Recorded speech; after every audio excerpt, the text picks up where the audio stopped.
is your name? Carol Hughes. How long have you been living in the Woodlawn area? I have officially lived in the Woodlawn area since 1953.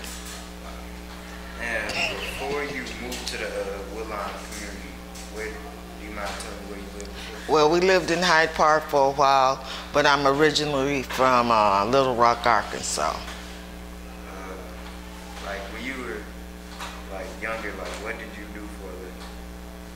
I was an administrative assistant at the University of Chicago. Can you explain what that is? Okay, it's like an office manager in the pediatrics department. And do you have any hobbies? Well, I like art. I have various church activities that I participate in. I like music. You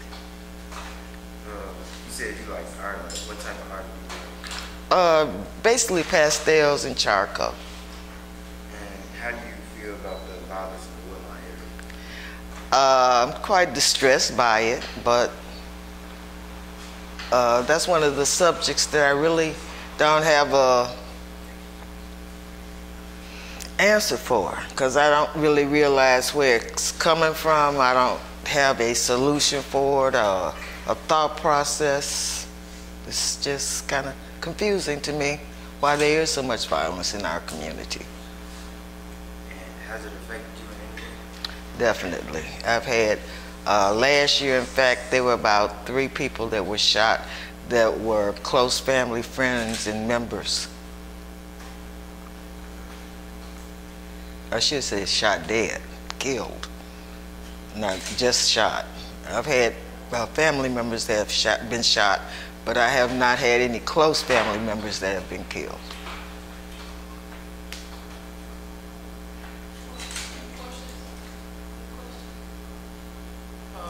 What school did you attend? I attended 8 years at Wadsworth, the good old Wadsworth at 64th and University.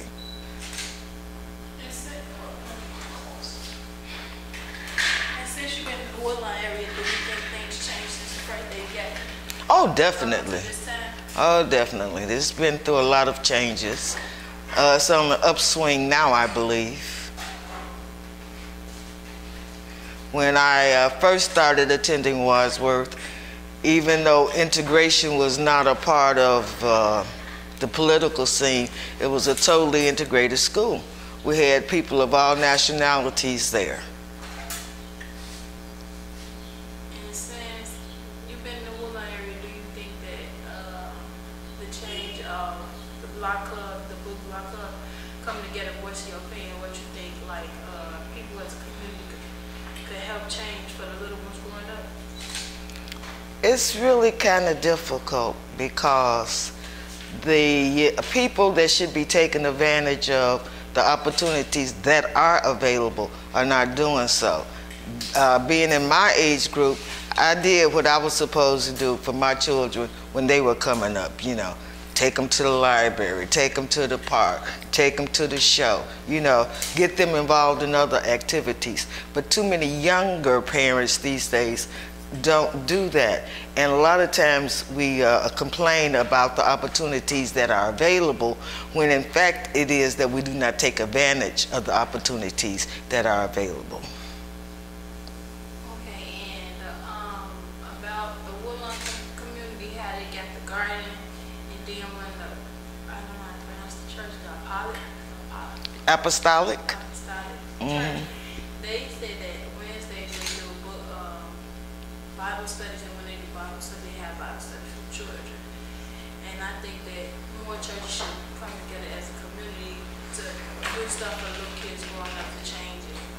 Well, the churches can get just as involved as they want to get, but it's up to the parents to bring the kids there. The churches cannot make the kids participate. The parents have to do that. Force it on the kids. They can't force it on the kids. The parents have to be responsible for getting them there, seeing to it that they stay there, and picking them back up and getting them home safely. That should not be the church's responsibility. That's a parental responsibility. And if you have the opportunity to voice your opinion about the empty lots of abandoned buildings and empty spaces, what do you think that they should make out of building to? Well, now that's a place where I do have my own idea, and I'd be glad to share it with you. Several years ago, I had a urban agriculture project going on in the Woodlawn community. And instead of gardening, it was farming, whereas the foods were being raised to be sold, like in the good old days. And I found that a lot of the kids and younger people in the neighborhood were kind of distressed because they associated farming with slavery and sharecropping from the good old days, and took it as a negative, whereas farming, as opposed to gardening, is a business. You have the marketing, you have the education, you have distribution, you have public relations, you have sales. You have all this involved in a farming project, whereas in a gardening project is something that you basically do for you and your family. And it doesn't create any revenue. I believe, like, we was, like, as a group, when we first started this program, like, they said that we was going to be interviewing women and males about the elderly people about the Woodlawn community, how their opinions and what they think changed over the years. Some people said, like, it was once a grocery store, the Green Line used to always come, the Green Line used to come to Stony Island. Yes.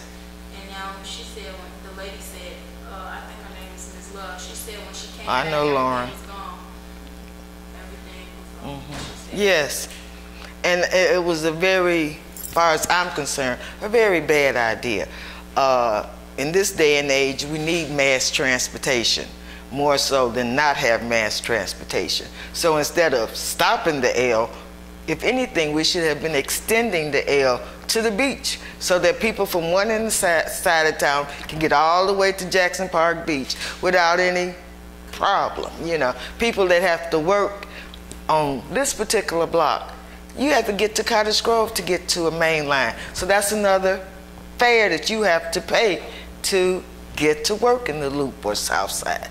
You know, and it should be more convenient for the working people than what it is. Especially about the CTA transportation, because you pay $3 for a ride now for a venture card. Is that right? See, I don't.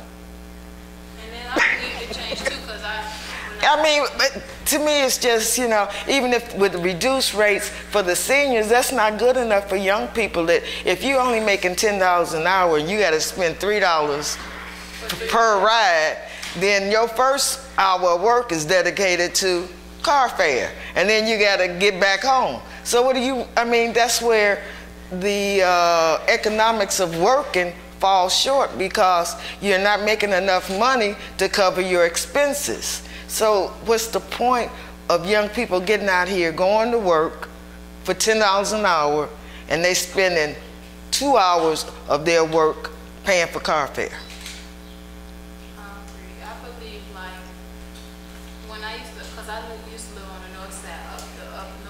And I used to, every time when my grandma used to live on Woodlawn, like she used to live on Kembar on 65th.